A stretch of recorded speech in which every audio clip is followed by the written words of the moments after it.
Good morning, everyone. This is Jeanette. Today I'm going to do a video on the Brother 2340 cover stitch on where I oil my machine. Even though the manual does not mention at all where to oil, I do oil. I thought that was kind of a strange not to mention oiling the machine, but just to be on the safe side, I do. So with that, I'm going to go ahead and zoom in a little bit so you can see some of the areas. Okay, so I will take, and you only need a drop. I will put a drop on this shaft back here, this black one right back here. Then way back here, I'll put a drop on that one.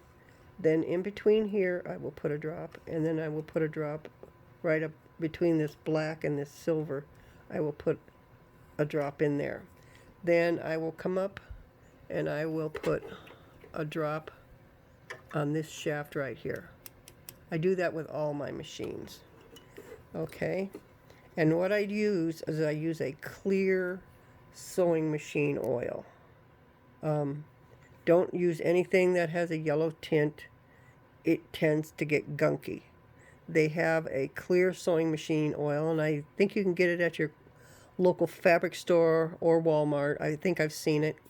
So you just get yourself a little bottle of that, and like I said, just one drop will do. And then also what I do is like every 2 to 3 weeks, because I sew heavily, every 2 to 3 weeks I will take my compressor and I will blow everything out on this machine, as well as my serger. Whatever machines I've been using for those 2 to 3 weeks, I will blow out with my compressor. You do not want to use compressed air in a can. It has moisture, and when you blow moisture into where your gears and all your mechanical stuff is, it will tend to rust. So just avoid that. Go get yourself a real inexpensive small compressor. That's what I did. I went to the local Harbor Freight here, and I think for under $30 I got a compressor, and I use it for everything. I use it to blow out my machines. I use it to blow off the table, the floor, me, and I even use it to fill the air in my tires in the car. So avoid the compressed canned air and just go get yourself a compressor. A lot of people say don't blow out, you're to use a brush. Well, when I blow these out every 2 to 3 weeks, what I do is I come in and I just blow through the holes. Okay?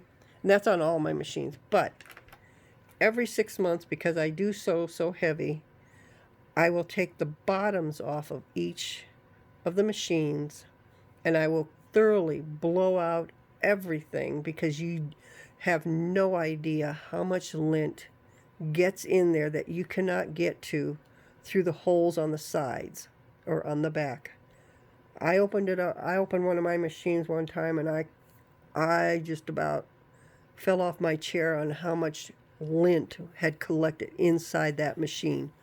Excuse me. And you don't want to have to take your machine into a shop. I avoid that as much as possible. And that's why every 2 to 3 weeks I clean, I blow it out and I oil them. And every 6 months I blow out everything. And I don't think my machines have seen a repair shop in 3 years. So if you take good care of your machines, they take care of you. So, again, blow them out. Don't be afraid to try taking these apart, because if you can remember the sequence you took it apart, you can put back the same way. And that's what I do. Whatever position my screw comes out of, that's what I lay on the table. And then when I go to put it back together, I just grab it from that area, and that's how I do it. And when you do, if you're going to blow out, make sure you take this plate off on any of your machines, even on your serger, because there's an area alongside this feed dog that collects lint, and I couldn't believe that one time when I did it on my serger. I took it off because I couldn't figure out why. I was getting such nasty looking threading, stitches. Well, it had been so packed in there, and I thought, oh, wow, I didn't realize that. So I make it a point just to take it apart and blow in there too. So with that, I hope all this helps you. Don't be afraid to clean your machines, oil your machines. Just don't overdo it, just a drop. And that's all you need. You don't need to sit there and squirt it in or spray. Just don't use a spray either. Just get something that has a long nozzle that you can, get into the tiny spaces and oil your machines just to be on the safe side. So with that, happy sewing, everyone.